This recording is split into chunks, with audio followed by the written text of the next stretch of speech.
Bien, para ir cerrando este capítulo de control motor de movimiento, por lo menos de los aspectos más relevantes del control motor, vamos a finalizar con las funciones del cerebelo y de los ganglios de las bases en lo que son los distintos tipos de movimiento. Vamos a comenzar con el cerebelo.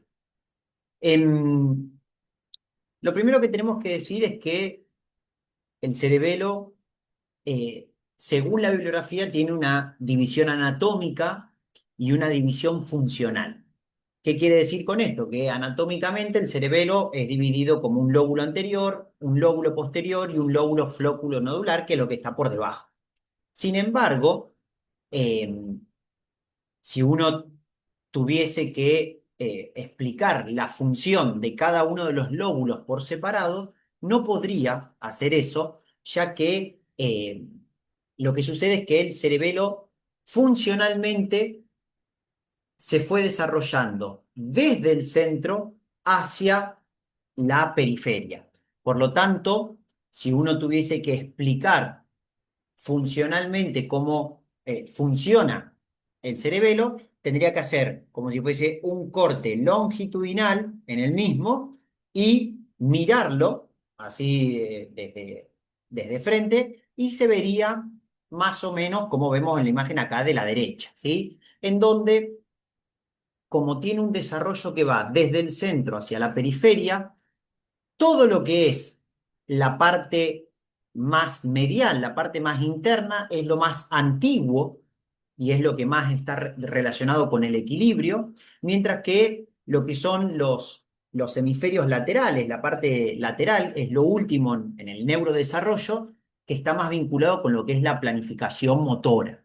Entonces, como para ir eh, dando los aspectos más importantes del cerebelo, podríamos decir que todo lo vinculado al centro del cerebelo, que vendría a representar el vermis y todo lo relacionado con el núcleo fastigio y la relación con el sistema vestibular, va a estar más que nada relacionado a lo que es el equilibrio y la musculatura axial, mientras que los intermedios, ¿sí? Los hemisferios intermedios, eh, que con su núcleo interpósito van a estar más que nada vinculados con la parte periférica, ¿sí? Brazos y piernas, y los hemisferios laterales, con el núcleo dentado, van a estar más vinculados a lo que es la planificación motora, es lo que tiene más relación con la corteza premotora y el área motora suplementaria.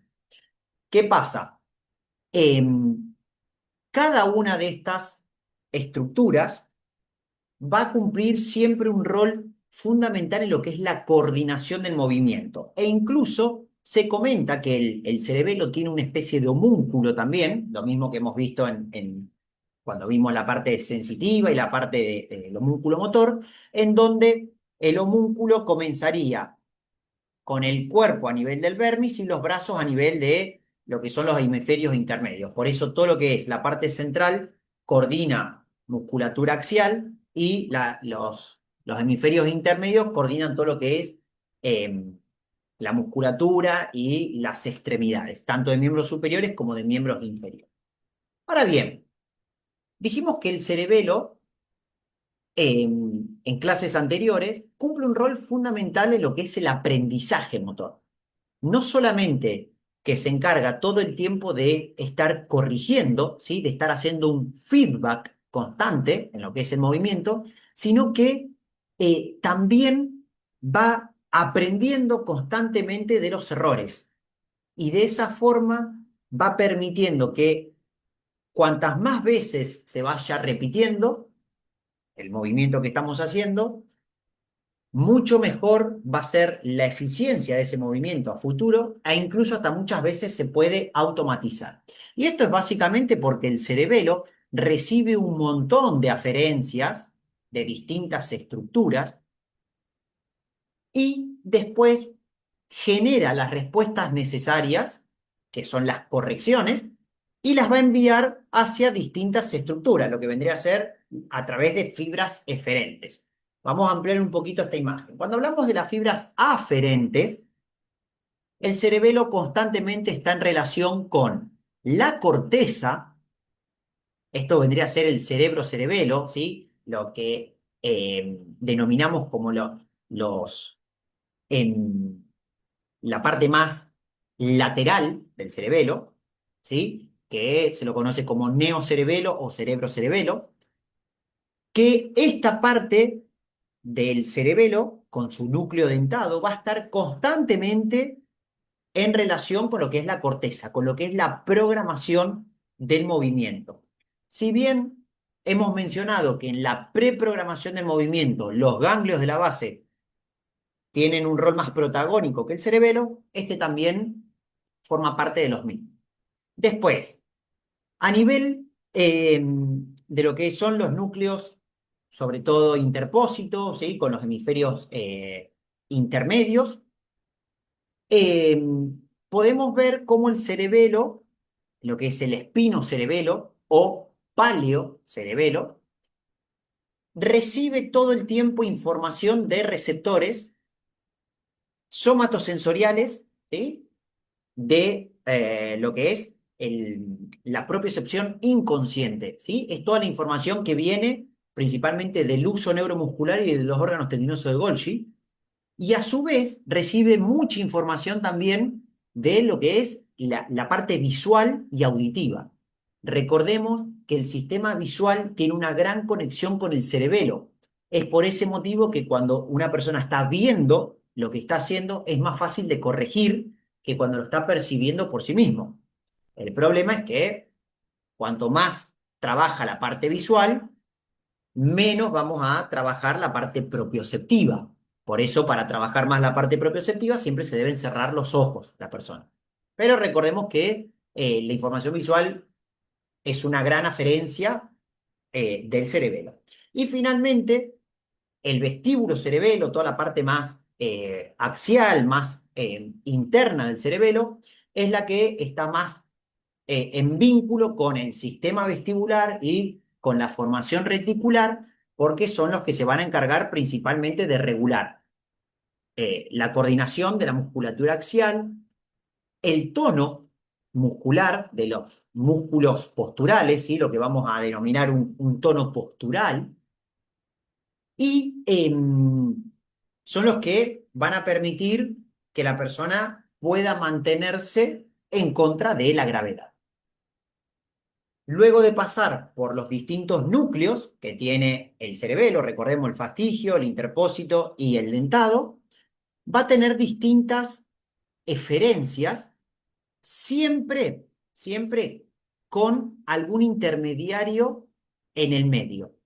Las fibras cerebelosas no tienen una conexión directa con las motoneuronas anteriores, sino que, como vemos acá, tiene una relación con la corteza premotora, tiene una conexión con interneuronas a nivel de la médula espinal, pero previamente tuvo que haber pasado por el núcleo rojo, o bien a través de los núcleos vestibulares también tiene conexión en lo que son los músculos antigravitatorios, ¿sí? Junto con la vía vestíbulo-espinal.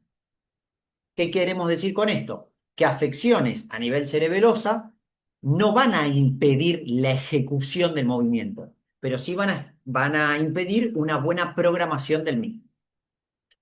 Entonces, si uno tuviese que explicar en sencillas palabras cómo funciona el cerebelo o cuál es su importancia, tendremos que decir que el cerebelo lo que mejor hace es comparar el movimiento que yo pensé, que vendría a ser el plan motor, lo que yo quiero hacer, con lo que verdaderamente estoy ejecutando. Y esto se debe porque constantemente está recibiendo aferencias, tanto visuales, auditivas, propioceptivas inconscientes. Entonces, compara todo el tiempo entre lo que pensé y lo que estoy ejecutando. Y en base a eso, corrige lo necesario y va aprendiendo. ¿Qué significa esto? Que, por ejemplo, si yo estoy haciendo lanzamientos de pelotas de básquet, cuando lanzo la primera vez y, por ejemplo, me quedo más corto del aro, el sistema visual le dice al cerebelo, che, mirá que te quedaste corto. Entonces, ¿qué va a hacer el cerebelo? Va a hacer los pequeños ajustes para que en el siguiente tiro tenga un poco más de fuerza. Entonces, a través del sistema visual y todo lo que va percibiendo mi cuerpo, va a ir mejorando lo que es la ejecución del movimiento, porque va a ir realizando los ajustes necesarios para poder alcanzar el plan motor que estoy ideando. Por supuesto, esto necesita de práctica constante. Volviendo a lo que vimos en videos anteriores, hay tres células que tienen una gran importancia en todo lo que es el aprendizaje motor, como son la fibra musgosa, la trepadora y las células de Purkinje. Las fibras musgosas, ¿sí? Las células musgosas son las que registran el movimiento, las trepadoras son las que captan el error y las de Purkinje son las que van a corregir y aprender, ¿sí? Recordemos que las células de Purkinje son células motoras. Entonces, si uno tuviese que hacer un resumen, ¿sí? De lo más importante a nivel del cerebelo, podríamos decir que funcionalmente al cerebelo lo dividimos en tres: el vestíbulo cerebelo, también llamado arquicerebelo, que tiene que ver todo con el equilibrio, ¿sí? Es decir, coordina todo lo que es la musculatura axial y todo lo que es la musculatura extraocular, tiene una gran implicancia en todo lo que son los movimientos oculares. Por ese motivo, cuando la persona tiene fallas cerebelosas, ¿sí? Ya sea porque tuvo una alteración en el núcleo fastigio o algún tipo de ataxia, la persona puede presentar no solamente trastornos en lo que es el mantenimiento de su postura, sino que también puede presentar movimientos involuntarios del ojo, como pueden ser nistagmus, flatters, opsoclonus, etc. El espinocerebelo, que vendría a ser el paliocerebelo, lo que hace básicamente es coordinar todos los movimientos de las extremidades, ¿sí? Tanto de los miembros superiores como de los miembros inferiores. Tiene su núcleo interpósito y trabaja mucho en coordinación con lo que son los ganglios de la base. El espinocerebelo o el paliocerebelo, cuando presente algún tipo de alteración, la persona va a tener o se va a notar mucho una alteración clínica que se llaman las dismetrías, en donde puede pasar de que la persona, por ejemplo, si yo quiero agarrar el celular, yo tengo el celular en esta dirección. Si yo quiero agarrar el celular y por la incoordinación que tengo me quedo corto, eso es una hipometría, hipo de menos, me quedo corto, o puede pasar de que me pase. Quiero agarrar el celular y me paso de largo. Eso sería una hipermetría. ¿Sí? La persona constantemente va a estar entre la hipometría y la hipermetría. Habitualmente el cerebeloso tiene más tendencia a la hipermetría, pero son las alteraciones más comunes de lo que es el palio. Y finalmente, el cerebro-cerebelo, el neo-cerebelo, está muy vinculado con lo que es la automatización del movimiento. Trabaja mucho en la programación, recordemos, junto con los ganglios de la base, junto con el tálamo, junto con el área premotora, el área suplementaria, permitiendo que al momento de ejecutar el movimiento que quiero hacer, ya sea lo más coordinado, lo más económico y lo más sincrónico o armónico posible. Este tipo de, esta parte del cerebelo eh, está, es la que eh, más reciente se ha desarrollado, por lo tanto, es la que en líneas generales, ante ciertos tipos de ataxias o alteraciones, va a ser de lo primero que se va a alterar, en donde la persona va a comenzar a tener pequeñas alteraciones en lo que es la coordinación del movimiento, que por ahí no van a ser tan notorias como si se afecta al palio o el arqui, pero ya van a empezar a dar los primeros signos clínicos de una alteración cerebelosa. Vamos a ver un video de una persona con una alteración cerebelosa. Acá lo que vemos es, bueno, está siendo sostenido por un arnés y por un andador, pero acá vemos cómo su tronco tiene tendencia a caer hacia adelante, eso por un hipotono que tiene, y después cómo al mover las piernas constantemente está dando pasos que parecen inseguros, pero en realidad son pasos descoordinados. Es como que todo el tiempo se está pasando y tratando de ajustarlo. ¿Sí? Sucede lo mismo con los miembros superiores. Lo que pasa es que en este caso, como no los está utilizando, no se nota tanto. A esto se lo denomina temblor de intención, que es diferente al temblor de los ganglios de la base, ya que en el cerebelo el temblor de intención es un temblor que aparece cuando la persona está realizando movimientos. ¿Sí? Si la persona está quieta, la persona está sin temblor. Cuando quiere moverse, da la señal como que está temblando, que eso en realidad es una descoordinación de los miembros de las extremidades. Ahora, vamos a hablar sobre los ganglios de la base.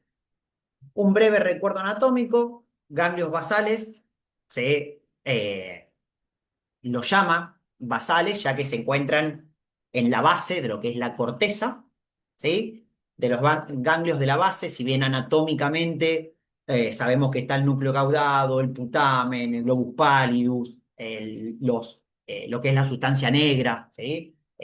Los núcleos subtalámicos. Nosotros en esta clase, a fin de dar algo más simplificado, lo vamos a tomar como un todo generalizado y vamos a ver los aspectos más importantes. Pero es importante de que sepan de que cada uno de los ganglios de la base cumplen funciones por ahí un poquito más específicas. A nivel funcional, decimos que los ganglios de la base tienen cuatro circuitos. Por lo tanto, cuando se alteran los ganglios de la base, dependiendo de la gravedad, puede ser de que se altere uno de los circuitos o varios, o todos los circuitos, ¿sí? Por un lado tenemos el circuito motor de los ganglios de la base, que es un circuito cerrado que se da entre la corteza premotora, los ganglios de la base, el tálamo y la corteza. Es como una especie de círculo, en donde la corteza motora la corteza premotora y el área motora suplementaria van a informarle a los ganglios de la base de cuál es la idea motriz que se está teniendo. Entonces los ganglios de la base van a actuar en la preprogramación. Cuando nosotros estábamos hablando de que primero se tiene que activar un músculo, después el otro, un músculo se tiene que activar en concéntrica, el otro en excéntrica, a tal velocidad, con tal precisión. Todos esos datos son establecidos por los ganglios de la base y van a formar lo que se llama la generación interna del movimiento. ¿Qué pasa? Como los ganglios de la base actúan previo a que se ejecute el movimiento, una alteración de los ganglios de la base va a tener como consecuencia de que la persona ya al moverse va a presentar alteraciones, ¿sí? Es decir, antes de que se empiece a ejecutar el movimiento, como están alterados los ganglios de la base, ya hay una mala preprogramación del mismo. Después, por otro lado, tenemos un circuito oculomotor en donde los ganglios de la base cumplen un rol fundamental en todo lo que son los movimientos sacádicos de los ojos. Los movimientos sacádicos de los ojos son los movimientos rápidos, son los que permiten que nosotros podamos enfocar constantemente los distintos objetos. Y lo que va a suceder es que cuando la persona tenga distintos tipos de alteraciones de los ganglios de la base, como por ejemplo lo más conocido funcionalmente en su circuito puede llegar a ser la persona que sufra de Parkinson o algún tipo de parkinsonismo.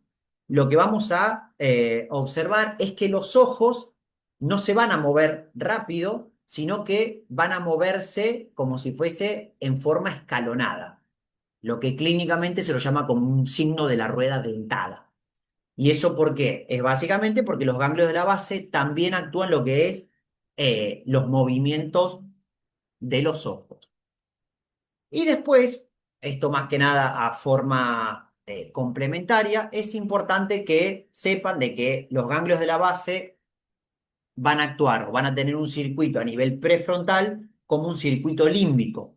Es decir, cumplen alguna función en todo lo que son las tomas de decisiones, las soluciones de problemas, cumplen un rol muy importante en lo que es la motivación de la persona, ¿sí? Por lo tanto, por ejemplo, que estábamos hablando recientemente del Parkinson, cuando estamos en presencia de una persona con Parkinson, no solamente se tiene que pensar en alteraciones motoras, como es la generación interna o los movimientos de los ojos, sino que también esa persona va a tener tendencia a ser más lento para tomar decisiones, la resolución de problemas va a ser más lenta, va a tender muchas veces a lo que es la depresión, ¿sí? Porque su motivación va a estar baja. Y después, cognitivamente, va a tener distintos tipos de alteraciones. Por lo tanto, muchas veces no van a comprender las órdenes simples que uno le dé, ya sea para ejecutar un movimiento o para hacer una actividad de la vida cotidiana. Y acá les presento muy resumidamente lo que es el circuito de los ganglios de la base, ¿sí? En donde este es un circuito que para explicarlo detalle por detalle tendríamos que estar toda una tarde. Lo más importante de decir con respecto a este circuito, o lo más importante para entender, es que funcionaría como un sistema de doble rienda, ¿sí? Funcionaría como un sistema en donde tengo dos sogas, que en este caso estas sogas vendrían a estar representadas acá por lo que es el D1 o D2, que vendrían a ser estructuras eh, o vías dopaminérgicas, en donde cuando yo tiro una de las sogas, se estimula el movimiento, se genera un aumento en el movimiento. Cuando yo tiro la otra de las sogas, se genera una inhibición del movimiento. Es decir, una de las sogas lo que genera es un aumento, hace el movimiento más rápido, hace el movimiento más con mayor amplitud, mientras que la otra de las sogas hace un movimiento más lento y hace un movimiento con menor amplitud. ¿Y esto por qué sucede? Básicamente es porque de la corteza cerebral la información pasa a los ganglios de la base, de los ganglios de la base pasa hacia el tálamo y del tálamo vuelve otra vez a lo que es la corteza, ¿sí? Recordemos que esto se vincula mucho con el área premotora y el área motora suplementar. Entonces, muy resumidamente, ¿qué podemos llegar a decir con respecto a esto? El tálamo constantemente está estimulando el movimiento o está estimulando a la corteza a través de lo que es la liberación de glutamato.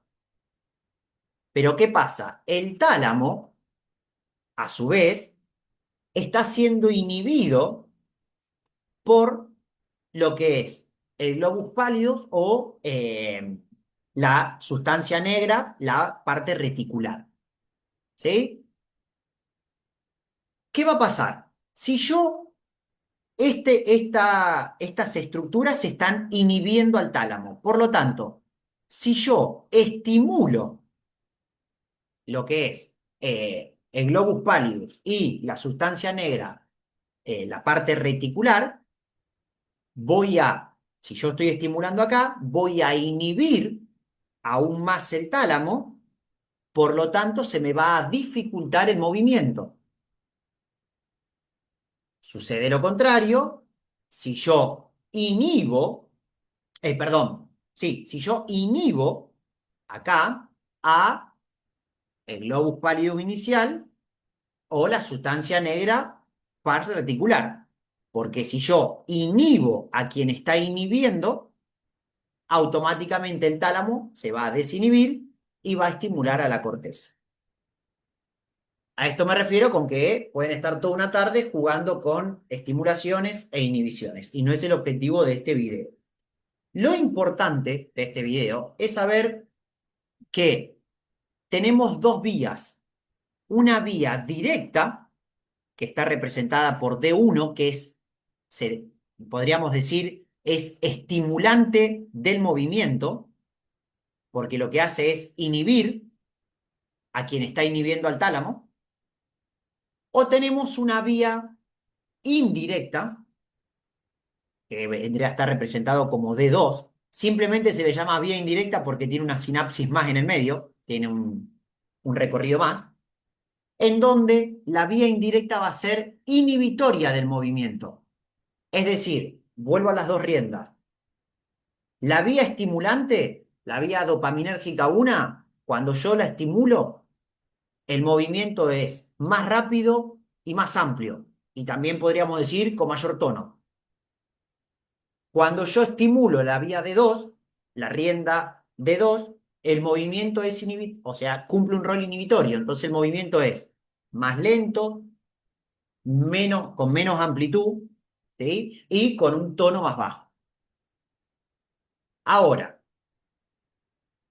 esto es un poquito más sencillo de entender, porque lo vemos desde otra perspectiva. ¿Qué vemos acá? Que a los ganglios de la base le llega constantemente información de la corteza premotora, el área motora suplementaria, que estaban en lo que es la preparación del movimiento. Al llegar la información, dependiendo lo que se necesite, lo que va a hacer nuestros ganglios de la base es activar más una rienda o la otra, siempre con el objetivo de que el movimiento sea preciso a nivel de la velocidad y a nivel de la cantidad de movimiento. En este tire y afloje de las riendas, quien cumple un rol fundamental es la dopamina, que la dopamina es un neurotransmisor liberado por la sustancia negra que va a estar todo el tiempo funcionando como un estabilizador del movimiento. ¿Por qué como estabilizador? Porque si yo tengo que la vía directa es la vía que está ganando, voy a tener mucho movimiento. Si yo tengo que quien está ganando es la vía indirecta, voy a tener poco movimiento. Entonces, la dopamina se va a encargar de todo el tiempo estar nivelando o estabilizando el movimiento. Y si uno tuviese que decir, bueno, a ver, decime en tres palabras, ¿qué es lo que o qué función cumplen los ganglios de la base? Tenemos que recordar que los ganglios de la base regulan la velocidad del movimiento, la cantidad de movimiento, si me muevo mucho, me muevo poco, y el tono postural. Por ese motivo, cuando nosotros hablamos de la alteración más frecuente del circuito de los ganglios de la base, que es el Parkinson, lo que sucede en el Parkinson es que la vía directa comienza a bajar su función. Es decir, si yo vuelvo otra vez a la doble rienda, la vía directa, que era la que me estimulaba el movimiento, empieza a fallar. Por lo tanto, ¿quién empieza a ganar la pulseada? La vía indirecta. ¿Qué quiere decir esto? Que en el Parkinson, tanto la velocidad del movimiento, la cantidad de movimiento, como el tono postural van a estar disminuidos. El paciente con Parkinson o con algún tipo de parkinsonismo va a tender siempre todo a menos.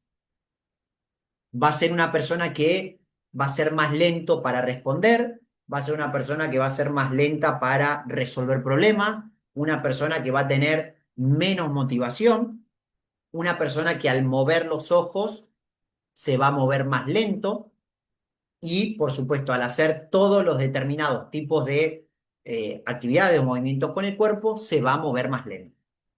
Vamos a ver un pequeño videíto para poder entender lo que son los ganglios de la base. En este video va a aparecer un paciente con un diagnóstico de Parkinson, en donde eh, la idea no es que aprendamos sobre la patología, sino que quede claro la función de los ganglios de la base. Prestando atención a lo que vemos en el video, ¿qué vemos? Una persona que está dando pasitos cortos y que al momento en el cual tiene que pensar el movimiento, lo tiene que programar, fíjense la dificultad que tiene en este caso para girar. ¿Por qué? Porque recordemos que los ganglios de la base actuaban mucho en los movimientos que eran de iniciativa propia.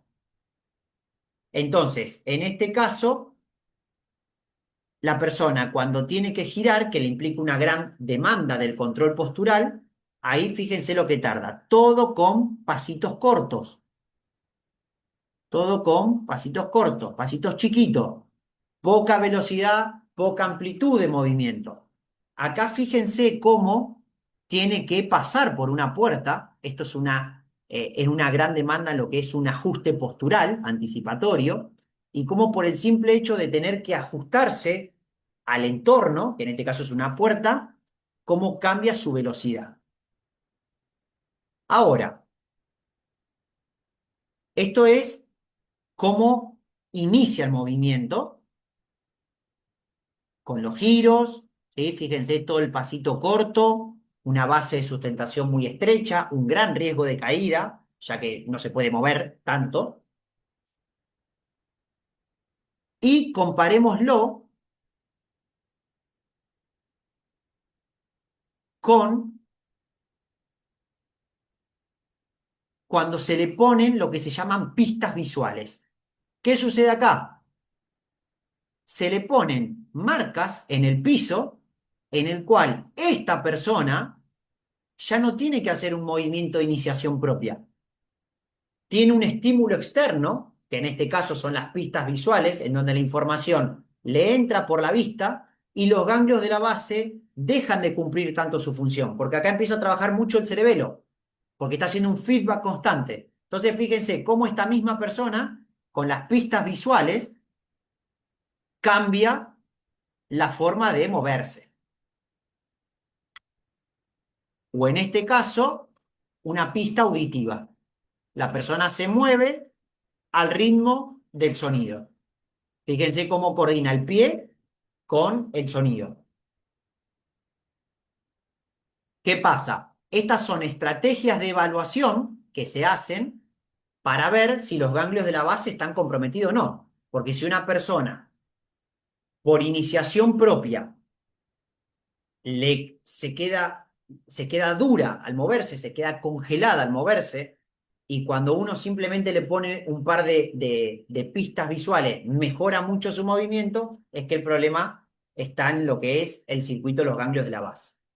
En esta parte del video, ustedes van a ver que dice fase on, es porque acá le hizo efecto el medicamento y ahí camina con movimientos más rápidos, movimientos más amplios, y comparándolo con lo que es la primera parte, vemos que es mucho más fisiológica esta marcha, incluso para pasar por la puerta que anteriormente le costaba mucho. Bueno, con esto damos por finalizado los videos sobre los aspectos más importantes del control motor. Eh, a modo de bonus track, van a tener un video que sigue como una especie de resumen con los puntos más importantes de los temas que hemos visto en los videos anteriores.